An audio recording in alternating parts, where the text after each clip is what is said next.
first Pride was a riot, trans history, and the rural transgender experience. Hello everyone, I'm Nat, a pre-med and interdisciplinary studies major. I love art, poetry, and music. I'm a total nerd and I watch anime in my free time. Also, I'm non-binary.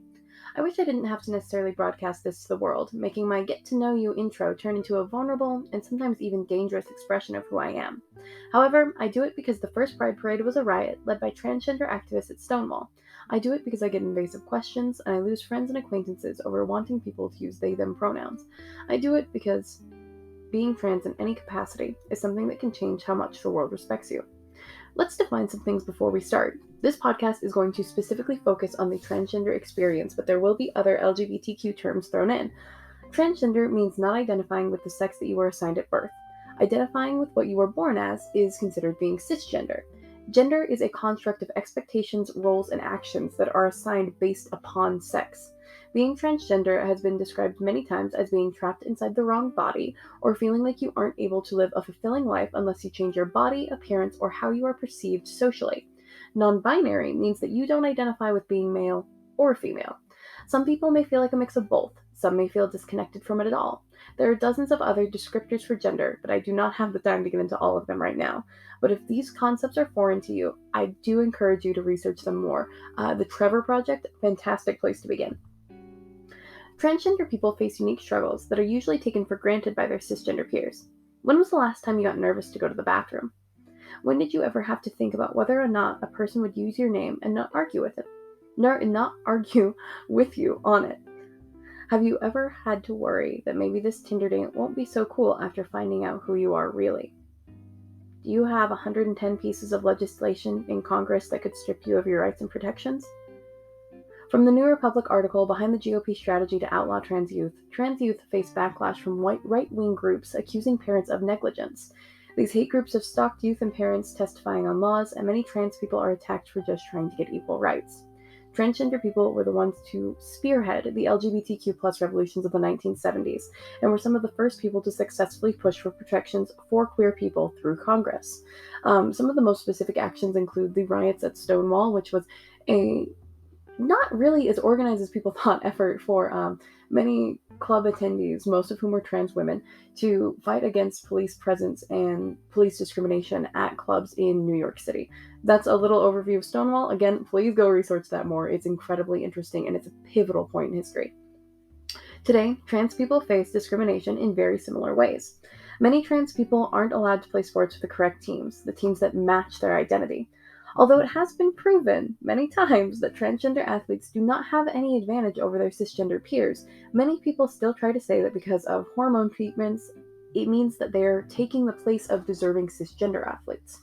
Trans people may not be able to access surgeries that can alleviate gender dysphoria, a common phenomenon where transgender people feel intense feelings of shame, discomfort, or disgust at being in the body that doesn't match what they look like in their mind. These surgeries can include the removal of breast tissue, the addition of breast tissue, and then people are usually under the misconception that bottom surgery is one surgery and then it's done. However, generally it's a process of surgeries that you have to heal for months at a time for. People may choose to transition and go through with all these surgeries, and some people may, do some to match their gender more socially, some may not, and it's a very personal decision on that. Access to these surgeries saves transgender youth from depression, suicide attempts, severe anxiety, and makes facing the world just a little bit easier. Not all transgender people may seek surgery. That's also completely valid. Studies on populations of people living in Germany who were transgender sought or didn't seek surgery for varying reasons that quantifying the data became difficult. Putting all transgender people under one box or one expectation is incredibly limiting. The issues that we face and how we approach them can change dramatically. A current major point of discussion in the transgender community is neopronouns. Neopronouns are things outside of he, she, and they. They date back centuries in some cases, and even William Shakespeare has used them. Neopronouns are not new, but they are up for discussion within the trans community. Z, zer, am, these pronouns are not common, but many non-binary or trans people may want a pronoun that is outside of the gender binary itself. Some trans people may feel that it can be an issue to use obscure pronouns or make it easier for others to discredit the transgender movement. Some reasons for this include many people want to use they/them pronouns, and there are many cisgender people who simply don't understand the importance of using a gender neutral pronoun like they, them. And so what happens is many trans people feel that by asking for people to use things that are even beyond just they and them, it can not be damaging in the sense that it's going to hurt trans people, but it's going to take away some of the understanding that some cis people already refuse to give us. It's a very nuanced topic. It's something that everyone has a bit of a different take on. So please do not just use me as your one and only resource. Please go listen to other people as well. A rising trend due to TikTok is the use of noun self pronouns, such as kit, kits, kitty self, and this is something that has had much contention online. I would like to stress this is not the majority of trans people. This is a very, very vocal minority of trans people that use noun self pronouns. These pronouns have been scrutinized by some publications, calling them the newest trend of the totally self-centered.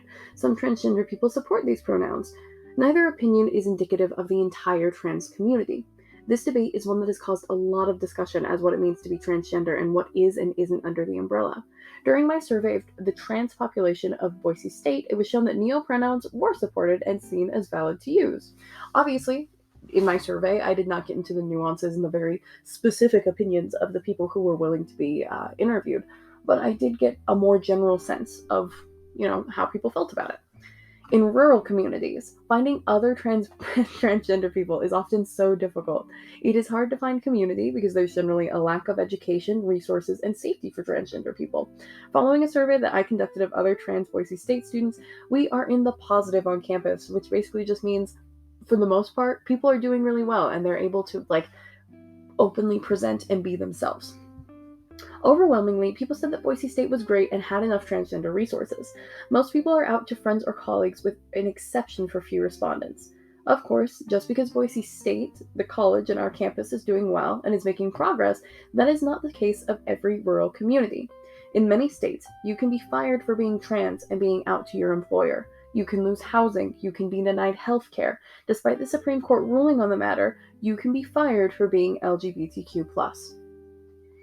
In Idaho, only certain counties and cities protect housing, access to higher education, and public accommodations.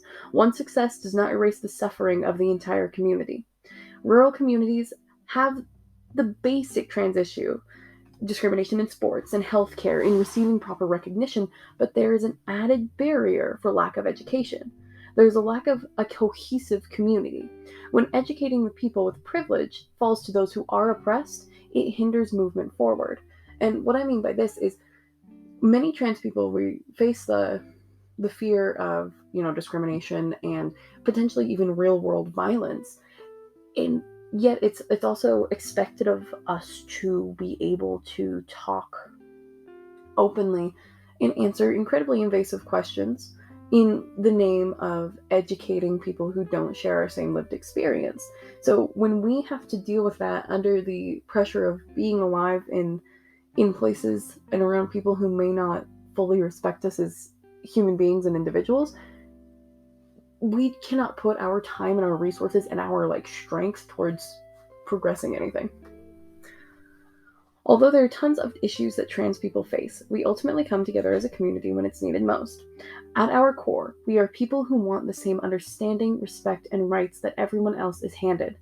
If you take away anything from this, I hope that it's using someone's name and pronouns could be the thing that makes their day go a little smoother and their mind a little clearer. Even if you don't fully understand, it doesn't cost anything to respect someone. Respect has never required understanding. All that it requires is kindness.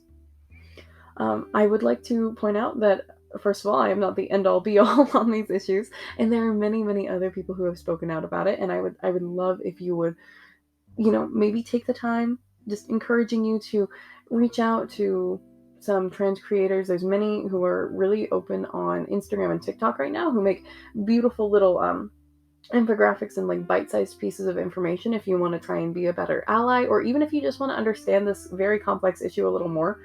And yeah, ultimately, I hope you have a good day. I hope that you are living your best life. I hope that you're doing well, and I hope that maybe you learned something. Thank you.